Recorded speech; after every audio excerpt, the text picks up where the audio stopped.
Tengo que hacerme llamar Antonio Salas, pero ese no es mi verdadero nombre. Es un seudónimo. Desde que realicé el reportaje infiltrado en Ultrasur para Telecinco, sé que vivo con la amenaza de muerte. Durante más de un año viví desde dentro la violencia de los grupos nazis españoles. Ahora me he decidido a contar con detalle todas mis experiencias en un libro, pero ni siquiera he podido asistir a la presentación. Sé que sería demasiado peligroso. Hoy el autor, que tendría que estar aquí sentado, que tendría que estar exponiendo ante ustedes su labor rigurosa, informativamente profunda, que ha realizado durante un año, no lo puede hacer porque está amenazado. Antonio lo conozco hace mucho tiempo y me había hablado de que tenía intención de infiltrarse entre los skins. La verdad, lo llamé loco. Antonio Salas vive recluido, oculto. Lo que vi y grabé durante ese año me ha convertido en el enemigo número 1 de los skins. Skins, neonazis, ultras del fútbol. Son grupos violentos que hacen del odio su bandera. Hay una patada por detrás que me fui justo contra la pared de enfrente. Odian a homosexuales, mendigos, inmigrantes. Por lo menos 4 o 5 pegando y me rompió una gafas todo. Estoy así mirando, comiendo y quedando pegado. Yo no quiero venganza, quiero justicia. Se creen una raza superior. Están fuera de su país, para que vayan con la cacha agachada y que ni la levanten, hijo, va. Aprovechan los partidos de fútbol para convertir las calles en su territorio de caza. Sus acciones parece que están perfectamente ensayadas, estudiadas y premeditadas. Le ha puesto la pistola en la cabeza al bus y al otro. Les han puesto la pistola en la cabeza. Cualquiera puede convertirse en su próxima víctima. Me apalearon allí con las botas de acero. Físicamente no podía levantarme entre la carrera que me había pegado y la somanta de hostias que me habían dado. Son los cachorros más radicales de la extrema derecha española.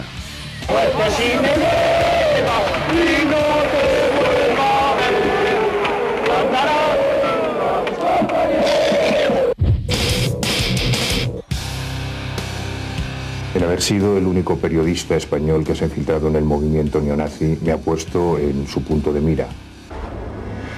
Esta es la historia de su investigación y de cómo ha cambiado su vida.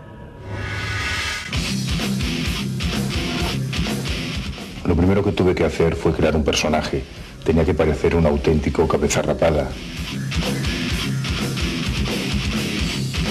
También necesitaba un nombre de guerra y escogí Tiger 88, una cifra clave para el movimiento skinhead. El 8 coincide con la octava letra del alfabeto. La H, repetida 2 veces, representa el saludo nazi Heil Hitler. Incluso tuve que tatuarme un tigre de henna en el brazo para reforzar mi nueva personalidad. Llené mi casa con libros y banderas de la extrema derecha, estudié su forma de pensar, de sentir y de actuar. Además, me vestí como ellos.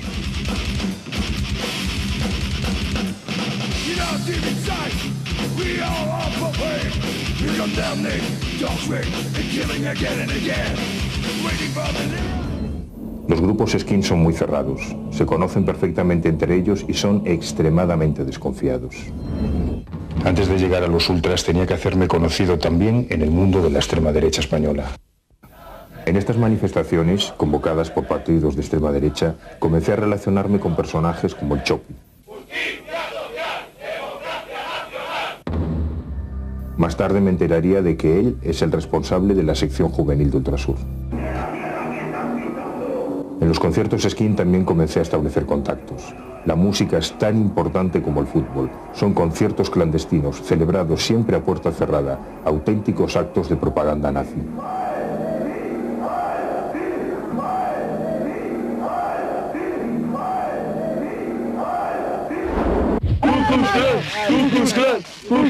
Esvástica, ese. ¿Ves en la empuñadura el águila? ¿La ves? Y si yo te dijera que el brazalete lo hice yo, díselo, ¿sí o no? Lo hizo, Lo hice yo, amigo. Cosiendo pues sí, y todo. Sí, lo hizo. Yo, chaval, eso es el trabajo manual creativo de un nacionalsocialista. En el norte localicé un grupo que pretendía organizar una delegación del Ku Klux Klan en España. Había joyería. Todos tenían comercio, ¿sabes? De joyerías, de electrónica.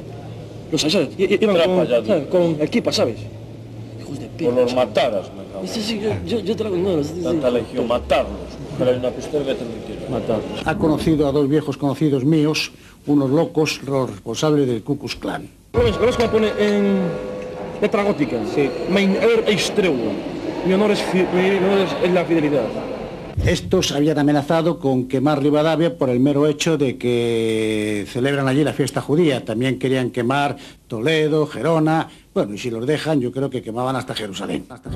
Uno de estos neonazis racistas, militar de profesión, me confesó que en Melilla salían a la calle a cazar moros. Dos negros, ¿sabes? O sea, porque pasaban, ¿no? Y yo nos apartamos así, ¿sabes? Un asco así. Se para así y dice, ¿qué pasa? Era Perallín, Perallín, vamos, dar una paliza, hijo de perra. Son ideológicamente fanáticos, muy fanáticos, nazis. Están fuera de su país, para que vayan con la cacha agachada y que ni la levanten, hijo, va. Pues no, se paran y dicen, ¿qué pasa? ¿Qué pasa? Moral, unos caños, ¿no? Porque allí éramos 12 skins, ¿sabes? Que eran de Varna y de Madrid. Nos juntamos de noche y dimos paliza. No, yo creo que puedes conseguir. Ese fue mi cabo en la Legión, Carlos. Mi cabo. Ese hombre tiene delitos de sangre, amigo. Estuvo en prisión. Él ha estado por un delito... Por darle a un negro. Ya ves, pues ya ves, amigo. Eso sería un orgullo, hombre. El tío dice que le metió a un brigada negro del ejército portugués. Le metió, fue para él y le dio. Y estuvo 6 meses en la correccional militar de Algeciras. Yo estoy en un centro de telecomunicaciones militares. Son los mensajes, toda la información que llega clasificada es nuestra. Pasa por ahí, nosotros la clasificamos y le damos salida. Ella cosas de ETA, hostia.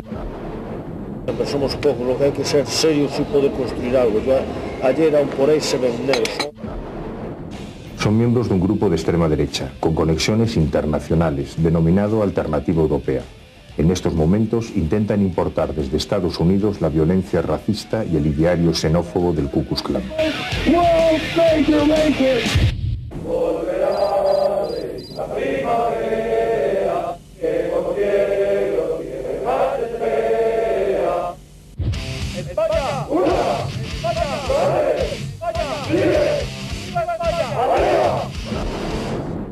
Estas imágenes están grabadas en un campo de entrenamiento clandestino de uno de los partidos políticos de la extrema derecha española.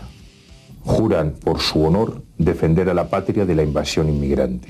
Todo ello en un entorno paramilitar.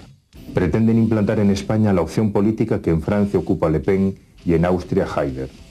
Su principal objetivo, expulsar a todos los inmigrantes del país. Nombele Augusto, 16 años, asesinado por el portero de una discoteca. Muerte de esta manera, como una cabra o como un perro en la calle, no. No, esto no puede ser. Esto es pedido de justicia, pero este país de ley, estamos esperando ley.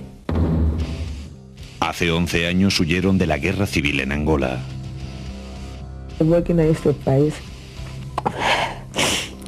para escapar, no hambre, pero guerra, para guardar, para cuidar mi hijo y todo. Ahora, luego mira lo que pasó.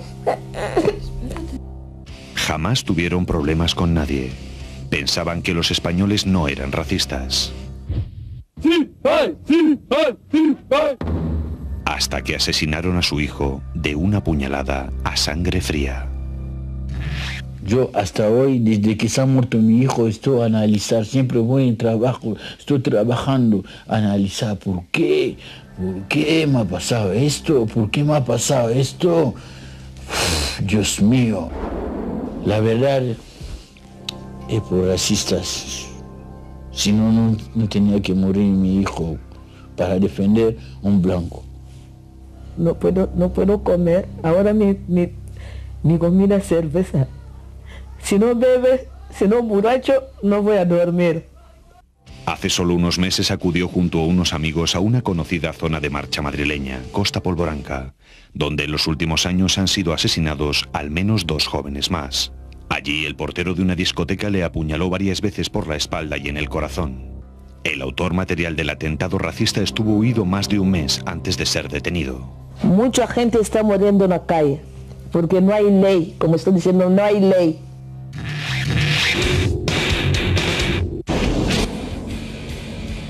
Internet lo utilizan constantemente para expandir su propaganda nazi y para establecer sus contactos a nivel internacional.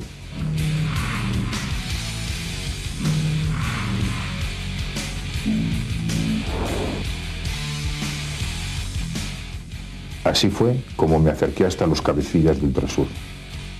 Pero no hay una, ni dos, ni tres, ni 10, ni 20. Hay decenas y decenas de webs neonazis que están absolutamente vulnerando nuestro código penal. La mayoría de los neonazis, skinhead o ultras del fútbol se ocultan en los chats de la red tras un seudónimo. Los primeros contactos los establecería con algunos como Ultrasur, US88, Botan o Waffen.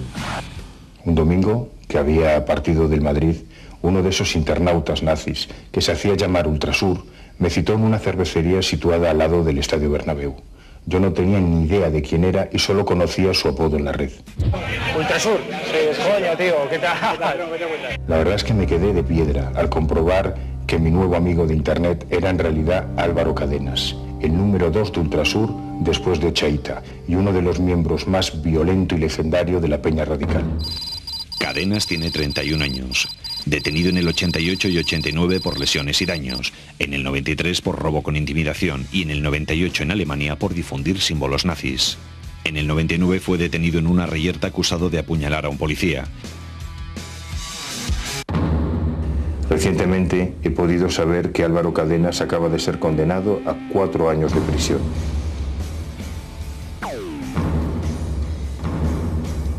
Una sentencia dictada en primera instancia da como probado que en 1999 apuñaló a un policía de paisano durante unas fiestas en Majadahonda, en Madrid. Utilizó una navaja de mariposa, de esas que tienen doble filo.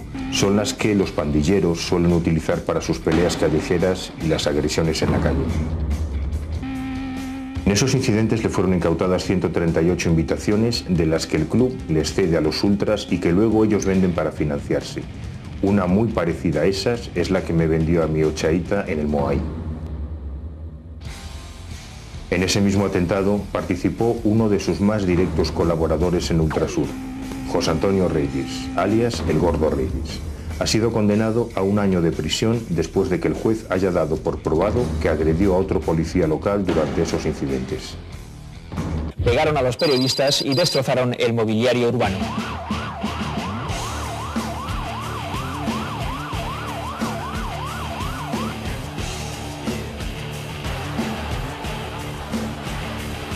Utilizan el fútbol como excusa para excederse.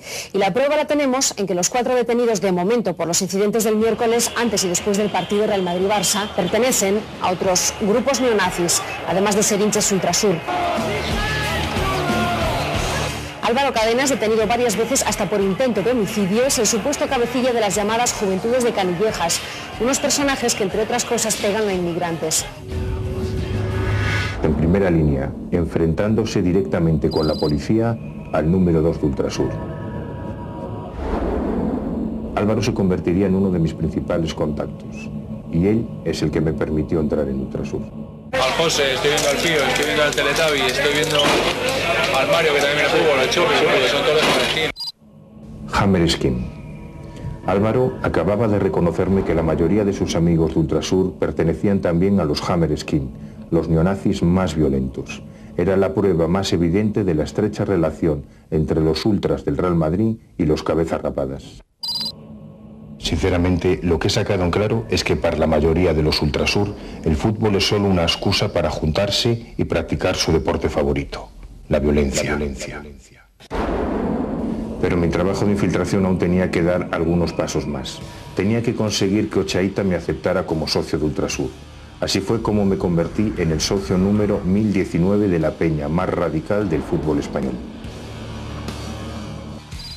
José Luis Ochaíta, alias Ocha, detenido en el 88 por lesiones y daños, en el 98 por difundir símbolos nazis en Alemania. En el 97 se le prohibió la entrada a recintos deportivos durante 3 años por intento de agresión. Es el intermediario entre el club y los ultras.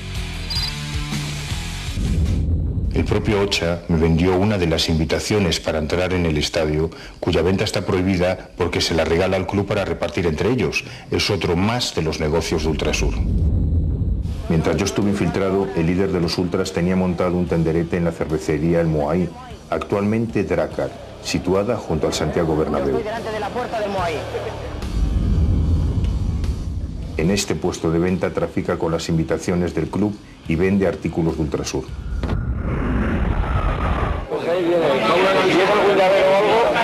Sí. ¿El carnet cuánto cuesta? Oye, dame el carnet también.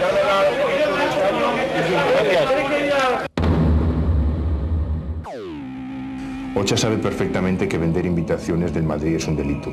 Por eso tiene advertida a toda su gente de lo que tienen que hacer si la policía les coge con una de esas entradas encima.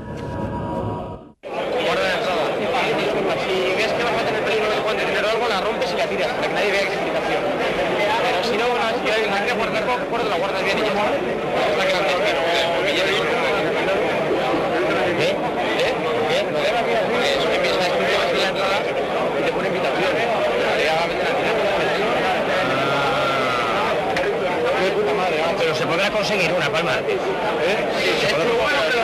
vente prontito. Ochaíta es el segundo solicitante de la marca comercial Ultrasur, inscrita en el registro de la propiedad desde 1992. Los productos que vendía Mr. Raf son distribuidos internacionalmente a través de Internet.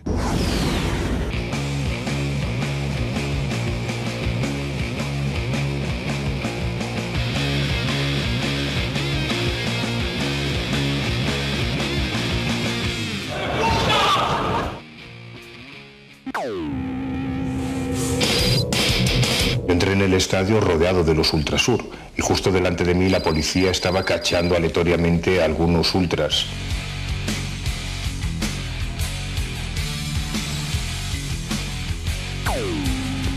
La verdad es que tuve más suerte porque si me hubieran cacheado a mí habrían descubierto la cámara. Durante mi infiltración, los ultras ocupábamos una de las gradas laterales del estadio.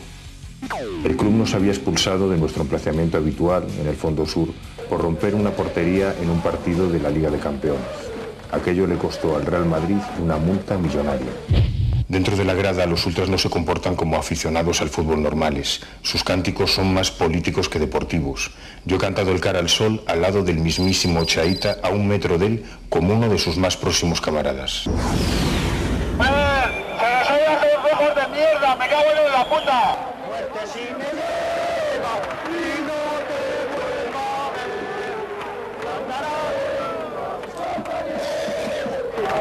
Se trata de incitar a los contrarios, sobre todo cuando el Madrid juega con equipos vascos o catalanes.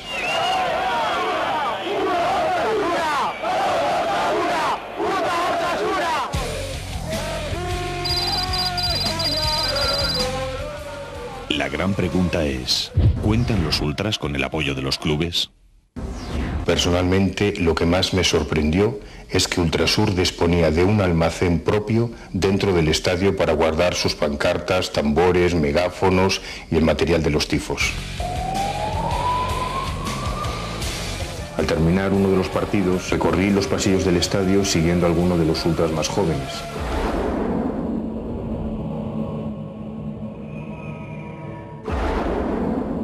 Y junto a la entrada 36 descubrí que se dirigían a esta puerta.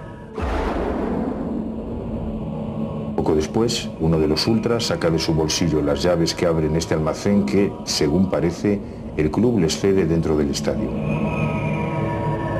Según mis investigaciones, hace algún tiempo en ese cuartillo han aparecido panfletos a favor de la violencia y propaganda neonazi. No es que haya un apoyo directo del club a los ultras, lo que sí hay es cierta permisividad. Les ceden las invitaciones que ellos venden después para financiarse, les dejan un cuarto en el estadio para almacenar sus cosas y algo que a mí me pareció más peligroso. En el descanso de los partidos bajaban los tornos de seguridad de las puertas de entrada y dejaban entrar y salir libremente a los Ultrasur. En los intermedios podíamos abandonar el estadio en el descanso con un taco de entradas en el bolsillo. Una vez en la calle se entregaban a otros ultras para que pudiesen pasar con ellas el segundo tiempo.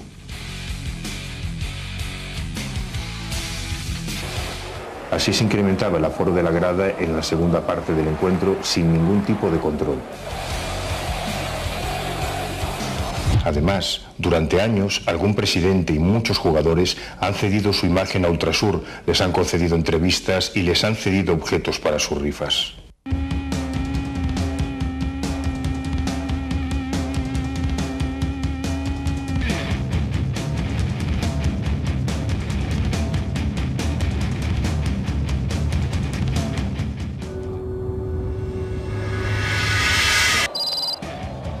Algunos jugadores del Real Madrid han portado también sus banderas y bufandas en las celebraciones de los títulos obtenidos por el equipo blanco.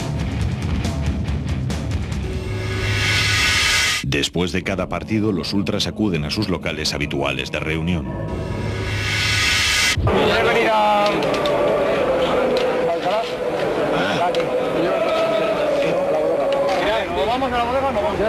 Yo creo que el momento en el que más miedo he pasado fue cuando me llevaron por primera vez a la bodega. La bodega es un local situado en Alcalá de Henares, un centro de reunión para skinhead llegados desde toda España. Lo primero que te encuentras al llegar es un cartel en la puerta que dice en inglés que solo pueden entrar blancos. Así, puesto a la vista de todo el mundo en la mismísima puerta de la calle. Yo creo que nunca antes se había grabado este local. En sus paredes, esvásticas, cruces gamadas y, como no, la bandera de Ultrasur. Allí conocí a alguno de los líderes más violentos e importantes de Ultrasur, como Nando. En el fútbol no le puedo rajar, pero en el fútbol estoy yo y están 100 amigos míos y les pinto la cabeza. Ahí se da mucha punta. Claro, no van a venir a tu casa a tocarte. O a tocarte los huevos. Más que venga, las cosas son así. Y a quien no le guste, vaya.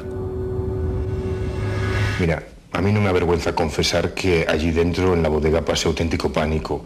Yo sabía que si allí dentro, rodeado de skin, alguien me rozaba, me tocaba y descubría la cámara, lo iba a tener muy difícil para salir sano y salvo de allí. Y lo peor ya vino cuando me presentaron al Chopi.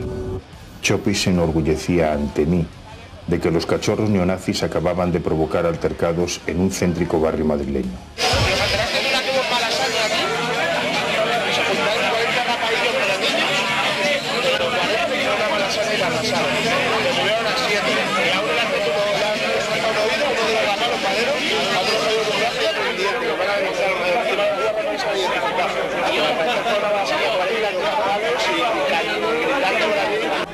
Hubo un momento en que el Chopi empezó a hablarme de los que se intentan infiltrar a través de internet, policías, periodistas, y la verdad es que en ese momento pensé que me habían pillado. De todas maneras, algunos sí se los dejan enseguida, porque hacen muchas preguntas absurdas y absurdas. Dejan a 2 o 3, decir que era yo, están hablando conmigo, decir que era yo, están por fuera de mi barrio y decir que era él, y están los dos en un charter. Yo era gilipollas, pues está el otro aquí conmigo que va a decir que es él. Tú eres madero. Que no, yo no digo ni que está en otra parte de ellos. Es un madero hijo de puta. La vuelta puta madre de mareo.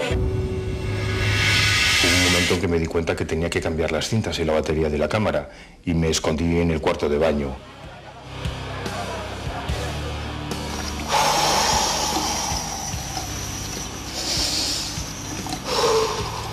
La verdad es que en ese momento casi no podía ni respirar porque pensaba que si me pillaban con la cámara allí dentro no iba a poder salir vivo. Allí, en la bodega, me presentaron también algunas de las primeras chicas neonazis que conocí, las llamadas Skin Girl. Las Skin Girls o Chelsas son un movimiento casi desconocido hasta ahora. Son nazis y se definen como tradicionalistas, antiabortistas y decididamente machistas. Comparten la misma estética, el pelo muy corto, flequillo y 2 mechones de pelo a lo largo de las orejas. Editan sus propias publicaciones y participan activamente en la vida política y social de los neonazis.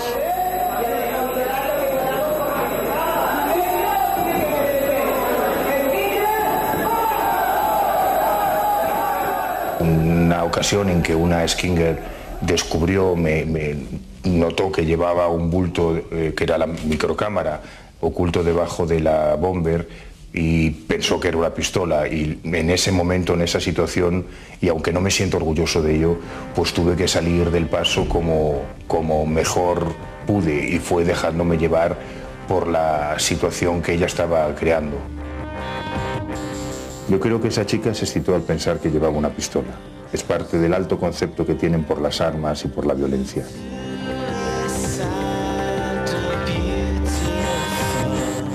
Las chicas skin frecuentan los mismos lugares que sus camaradas varones, las gradas de los estadios, manifestaciones políticas de extrema derecha y, como no, conciertos de música skin. En Alemania hay un seguimiento bastante importante de estos sucesos de violencia neonazi y racista. Son casi 11.000 agresiones. En España carecemos de ningún tipo de dato oficial. Sonroja pensar que este problema oficialmente no existe, cuando nos consta que son miles las agresiones y centenares las que hemos atendido directamente en todas las ciudades importantes de nuestro país. Yo creo que no hay una disposición política de reconocimiento del problema, y si no se reconoce el problema no se van a tomar medidas para atajarlo.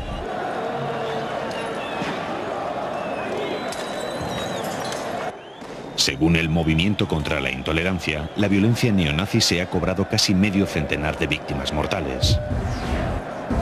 En los últimos 10 años nosotros hemos recogido documentadamente la cifra de 36 personas muertas por homicidio de estos grupos racistas y neonazis, aunque tenemos la creencia de que esa cifra ha superado el medio centenar.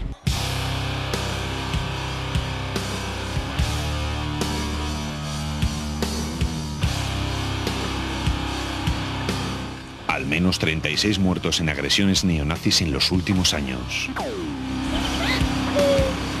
Yo tenía mucho miedo.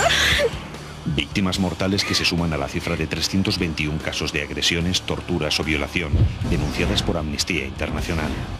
Nos han llevado 3 días sin razón. En España hay más de 50 grupos ultraderechistas neonazis. El número de cabezas rapadas o radicales supera los 10.000.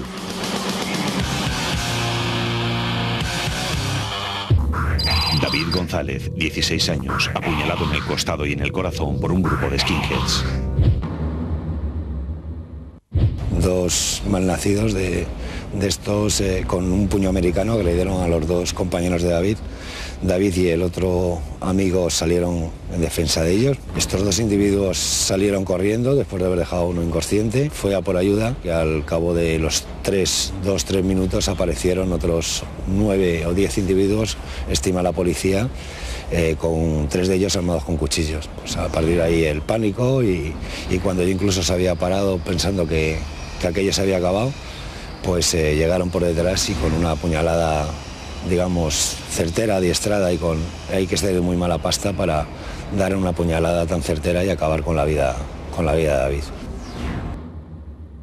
Enfrentarse a unos skinheads le costó muy caro. La estética coincide por la descripción de los testigos, los 5 y los acompañantes de David: pelo corto, cazadora bomber, botas militares, algún grito fascista, en fin, parece que todo apunta, y desde luego la forma de actuar que es un estereotipo de estos malnacidos nazis, ¿no?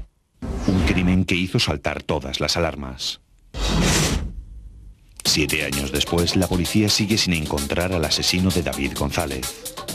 Al menos pueden ser 180 o 200 testigos, solamente declaran 5. Y a partir de ahí, bueno, pues no hay ninguna declaración que sea determinante para identificarlos.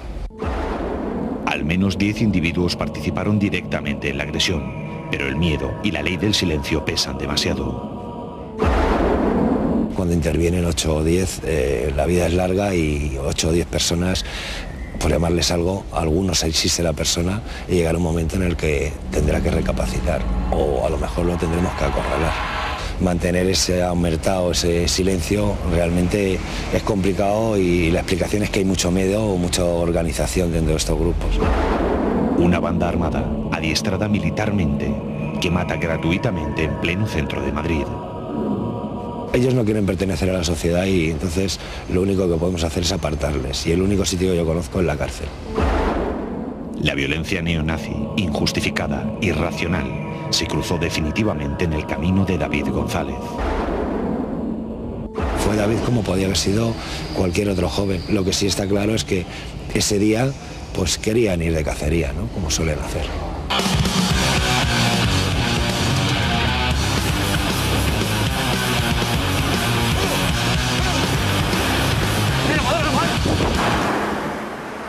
Pero, ¿cómo actúan estos grupos violentos? ¿Están organizados?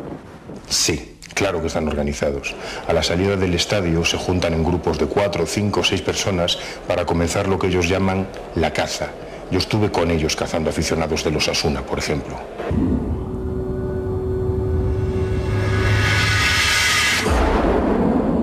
Después del partido, nos juntábamos todos los ultras para hacer de las calles más próximas al Bernabéu un campo de batalla.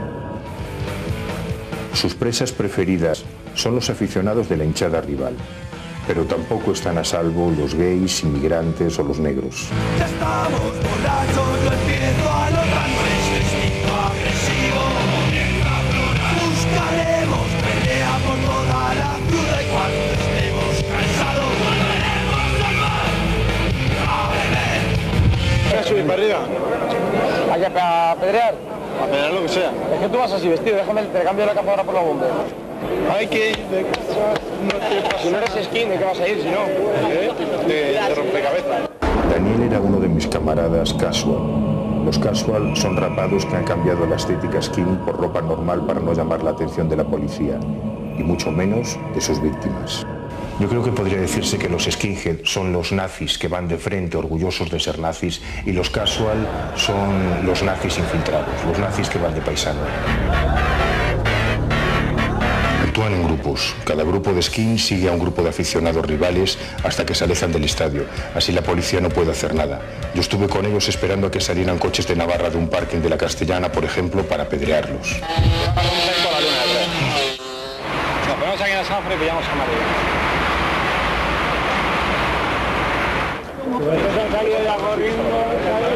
Ya han salido corriendo, joder. Han salido corriendo a llamarlos. Va a ser que no han colocado a nadie, va a ser que ahora por cebarnos un poquito más. Hombre, vamos a ver, si tampoco tenemos necesidad de bajarnos allí. Según salen... Claro, yo estoy diciendo de esperarles aquí en el semáforo. Ahí, en los semáforos. En los semáforos. Va a salir un coche con matrícula de Navarra y han puesto una bufanda del Madrid. Y uno de los tíos era iba con la mano en la cabeza. Pues y el otro está metido todavía donde la... Mira. Hostia. Todos los municipales, joder. No, pero, pasó. ¿Sabes lo que tenemos que hacer? Quedarnos por ahí a ver si salen todos. Pero lo que he dicho yo no hice nada, pero si no tenemos que hacer nada. ¿Y Álvaro hizo dónde están? Álvaro dijo que iba para el parking de... Yo creo que Álvaro y Raúl están ahí. Mira, ahí está. En este momento los ultras apedrearon la luna trasera de un coche de Navarra. La cámara no lo captó, pero se oye el ruido de la piedra contra el cristal. ¡Cago en su puta madre! Y yo creo que la cacería es otro de los momentos más tensos de toda la investigación, porque estás corriendo por las calles de la Castellana, uniéndote a un grupo y a otro antes y después de cada paliza, notando cómo el sudor te está empapando, se te mete en los ojos y se te mete en la boca, notando cómo la cámara oculta está rebotándote en el cuerpo a medida que corres entre los coches. ¿Qué? Los chivos, los greñotas, los como los chivos son malos. La verdad es que estás especialmente asustado porque pueden descubrirte tus compañeros neonazis llevando la cámara oculta. Podría descubrirte la policía. Cuidado. pensando que eres uno de los nazis que está propinando las agresiones, ser detenido. Podrías encontrarte con un grupo de ultras del equipo contrario que te agrediesen a ti. Yo creo que ese es uno de los momentos de más tensión dentro de toda la investigación. Se ha metido, el de Coleto se ha metido para el parking otra vez. Es que ya ha salido con la camiseta del Madrid, es hijo puta, ¿sabes? Que soy de Osasuna. Soy del Madrid, ¿no? Soy de Osasuna, ¿viste? Se la ha escapado. Se la ha escapado. Los nervios. Era cojones, ¿no? Está claro, tío. Pero tienen que salir por aquí, ¿no? No van para abajo. A ver, tío. Dicen lo mismo, tío. Además nos estuvieron allí. Vamos a ver ahí. Vamos para allá, pues se van a salir. Ningún periodista puede justificar una paliza o una agresión o un delito por un reportaje, y lo teníamos muy claro desde el principio. Por lo tanto, para no tener que estar en esa situación justo antes de que se produjese, de que se materializase la agresión, me descolgaba de esos grupos y me unía a otro de los grupos. En cuanto terminaban una agresión o una caza, los ultras volvían a los alrededores del estadio para reunirse con sus cabecillas. Me acuerdo de que al volver me encontré primero con Álvaro Cadenas, el supuesto número 2 de Ultrasur, y enseguida me preguntó qué tal había ido la caza, si yo le había pegado a alguno. ¿Pero alguno qué? Hemos tirado piedras ahí a un buga de Comatuca de Navarra. Pero vinieron 2 coches de Maderos ahora al parking. ¿Los viste? Y ahí estaba yo, presenciando como testigo privilegiado el resultado de las operaciones militares de los neonazis ultras, el parte de guerra que les daban a la plana mayor de Ultrasur y el Gordo Reyes. Álvaro, Ocha,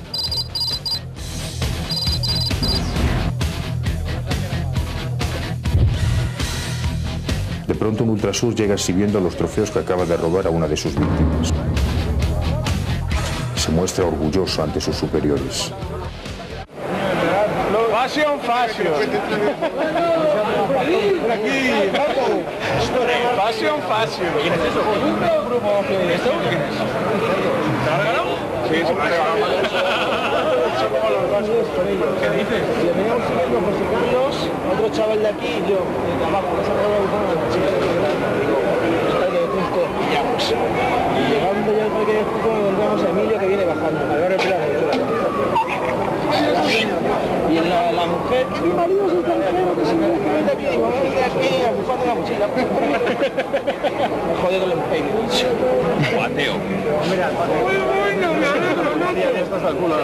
ahora sí que quieras arriba, ahora ya ni moverse. ¿Has visto que el dispositivo? Ahora ya ni moverse. La marca de los Asuna. Vive la Real. Te queda de puta madre, macho, parece que te habías comprado tú todo. Super disco fácil. Estás a la moda ahora. Hay un ambiente paramilitar en toda esta historia.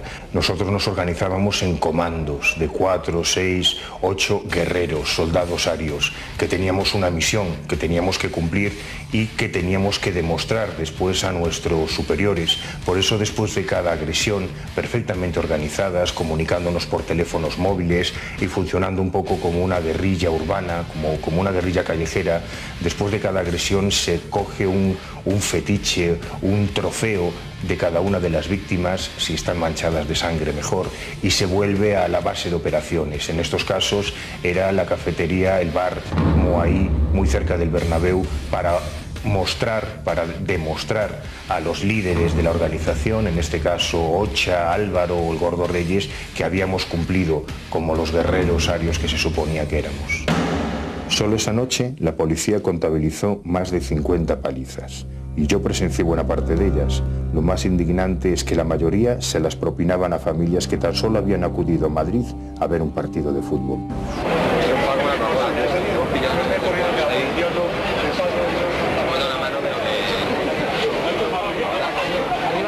Al parque y justo unos tíos que habíamos dedicado más tarde, cuando el brazo se ha roto el pie, coño, pues eso les hemos caído, y según vas a la escalera del parque y le metí una pata en la espalda que se ha comido toda la pared, pero o sea, toda la pared. Ese tío te digo yo que está una semana comiendo con cajito. Según salía por donde salen los coches, bajaban estos, hemos pisoteado y los de ahí abajo ya, bueno, eso decía, ¿ha habido un taxi, por favor? Estaba partiendo el culo. Hay guante multazos para todo el que lo pide y para el que no lo pide. Por suerte, allí mismo me enteré de que la policía detuvo a 2 de los agresores, pero otros, camuflados con ropa vaquera, gorras o ropa de casual, consiguieron escapar para contárnoslo. Lo que no podían ni imaginarse es que mi cámara oculta estaba allí para grabarlo. ¿Cómo me está quedando, niño? Que va adelante con madera. Le ha puesto la pistola en la cabeza al bus. Y al otro. Les han puesto la pistola en la cabeza, niño. Que les han puesto la pistola. Espérate, que vamos a ir a ver. A mí no, a mí me ha dado el alto y yo me he quedado quieto y yo me he escaqueado. Yo he dicho, que va, yo aquí, ¿qué te pasa, chaval? No sé qué, y no he podido escaquear, pero a nosotros les han encañonado y les han dicho al suelo. Además es un mene de los que estaban ahí trabajando, un menudo. Sí, un menudo. Se para las piernas. Se para las piernas y le pisaba así. Y yo porque me he escaqueado, que ha dicho, oye, que uno se nos ha escaqueado. Y era yo que había hecho con la Harrington Traca y me he puesto aquí. Pero si no también, están los han llevado a la comisaría de Orense, los dos, al Bulli y al de Parla. Frente al estadio continúa el intercambio de trofeos de guerra ante la mirada atenta de Antonio Salas. Pero esta historia tiene otros protagonistas. Las víctimas. Mira este de aquí, hijo de puta, este lleva mi mochila. Ese es el forro polar que llevaba, el que lleva el gordo este. Que la llevaba puesta, me tiraron al suelo, vi botas, me empezaron a dar patadas, cuando me levanté ya no la tenía.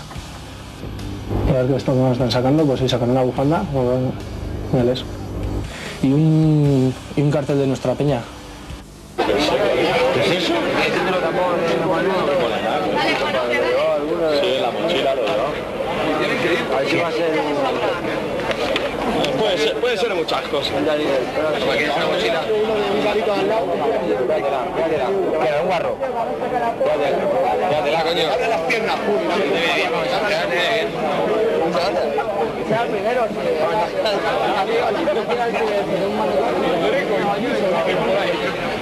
Y nada más salir del campo pues dijo, pues me compro una camiseta en Madrid y despistaré. Pero es que no le valió ni con esas. Se ve que lo vieron al lado del coche de Navarra o lo que sea y lo cogieron ya y le dijeron, a ti te vamos a matar. Y a matar no llegaron, pero me cago en le dejaron la cara hecha un cuadro. Y ha salido con la camiseta del Madrid, hijo de puta, ¿sabes? ¿Qué Madrid? Que soy de Osasuna. Que soy del Madrid, ¿no? Soy de Osasuna, dice, se la ha escapado. Se la ha escapado. Los nervios. El acojones, ¿no? Y ahí en un pasillo estrecho de 1 metro, hay una patada por detrás que me fui justo contra la pared de enfrente, que yo creo que me hice lo del ojo ahí, no sé, bueno, no sé si era ahí o ya en el suelo cuando me dieron de hostias. Y aún tuve la suerte de poder levantarme de ahí del pasillo ese y echar a correr. Y gracias a Dios que eché a correr para arriba en vez de para abajo. Si llego a echar para abajo, yo creo que ya no salgo. Según vas a sacar del parque, le metí una pata en la espalda que se ha comido toda la pared, pero, o sea, toda la pared. Entre 5 o 6 me apalearon allí con las botas de acero y bueno, yo físicamente no podía levantarme. Sabía que en ese momento tenía que levantarme por si no de aquella no salía. Pero no podía, físicamente no podía levantarme. Entre la carrera que me había pegado y la somanta de hostias que me habían dado, no podía levantarme. Y encima oías ellos que gritaban, etarra, mátalo, que es un etarra, mátalo, mátalo. Y yo, vamos, no daba un duro por mi vida en aquel momento. A mí me ha dado el alto y yo me he quedado quieto y yo me he escaqueado. Yo he dicho, que va, yo aquí, ¿qué te pasa, chaval? No sé qué, y no he podido escaquear, pero a nosotros les han encañonado y les han dicho al suelo. Cuando estuve en el hospital, la gente de Osasuna iba cayendo allí, iban como moscas. O sea, yo vi por lo menos una docena, gente vi a uno con una oreja cortada, con una brecha en la frente, otro con collarín, 2 con muletas. En fin, fue un paseo triunfal de las hazañas de Ultrasur, vamos. Y esa fue la última vez que pude pisar los alrededores del Bernabéu como Tiger. Se descubren porque hay un responsable policial que filtra a los skinheads que él está oculto, grabando con cámara oculta.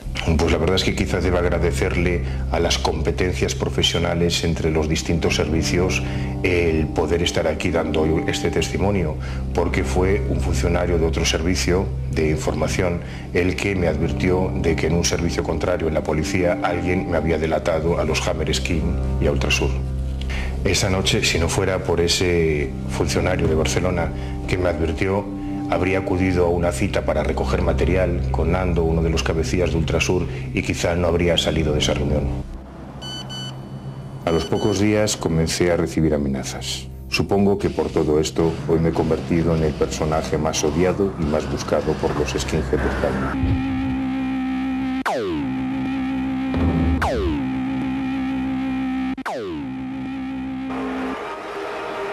Casi un año después de concluir la investigación de Salas en el Fondo Sur, los ultras siguen haciendo alarde de su nazismo y de su carácter agresivo. A pesar de estar prohibidas en los estadios de fútbol, en el Bernabéu las banderas nazis siguen apareciendo. Esta esvástica la exhibió un aficionado durante el encuentro Real Madrid-Atlético. La policía lo busca para sancionarlo.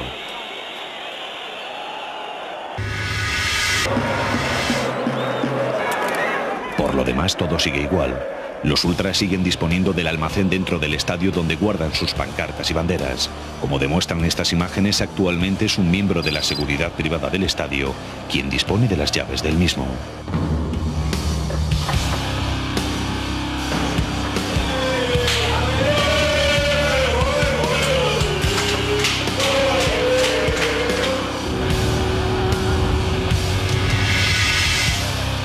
En los intermedios del partido, los tornos siguen estando plegados.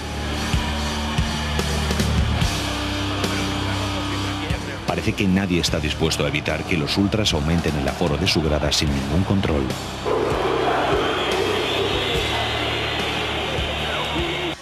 Pero gracias a esta investigación las cosas podrían cambiar. El fiscal general del Estado ha ordenado que se investiguen las conexiones entre Hammerskin y Ultrasur y si estos grupos pueden ser ilegalizados por incitar a la violencia y por su discurso xenófobo.